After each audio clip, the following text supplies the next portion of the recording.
Washington ডিসির Kennedy সেন্টারে 2026 FIFA বিশ্বকাপের ড্রয়ের আগের ঘটনা। সবুজ গালিচায় মধ্যমণি হিসেবে দেখা গেল মার্কিন প্রেসিডেন্ট ডোনাল্ড ট্রাম্পকে। ওই আয়োজনে ফেডারেশন ইন্টারন্যাশনাল ডি ফুটবল অ্যাসোসিয়েশনের প্রধান জিয়ান্নি ইনফ্যান্টিনো তার হাতে প্রথম ফিফা শান্তি পুরস্কার তুলে দেন। ট্রাম্পের খুশি তার হাস্যোজ্জ্বল চেহারা দেখেই বোঝা গেছে।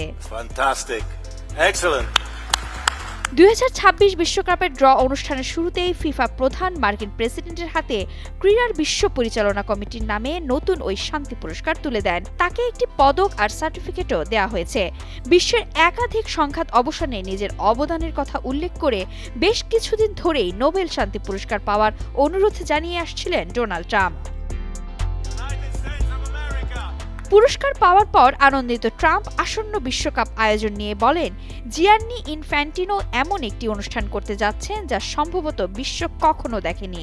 এমন আয়োজন নজিরবিহীন জানিয়ে মার্কিন প্রেসিডেন্ট কানাডা ও মেক্সিকো সম্পর্কে বলেন, দেশ দুটির সঙ্গে যুক্তরাষ্ট্র ঘনিষ্ঠভাবে কাজ করছে। তাদের মধ্যে সমন্বয়, বন্ধুত্ব এবং সম্পর্ক অসাধারণ। কানাডার প্রধানমন্ত্রী মার্ক কার্নি এবং মেক্সিকান প্রেসিডেন্ট ক্লডিয়া শেনবমকে ধন্যবাদ জানান ট্রাম্প। কানাডা ও মেক্সিকো এবারের বিশ্বকাপ ফুটবলের সহ আয়োজক। এক বছর আগের চেয়ে পৃথিবীকে এখন একটি নিরাপদ জায়গা বলে উল্লেখ করেন মার্কিন প্রেসিডেন্ট। তিনি যুক্তরাষ্ট্রকে বিশ্বের সবচেয়ে চমৎকার দেশ বলে ঘোষণা দেন। ইনফ্যান্টিনোকে সম্মাননার জন্য ধন্যবাদ জানিয়ে তিনি তার বক্তব্য শেষ করেন।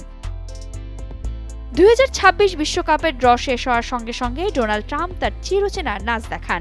ভিলেজ পিপল ব্যান্ডের YMCA গানটির তালে তালে নাচেন তিনি।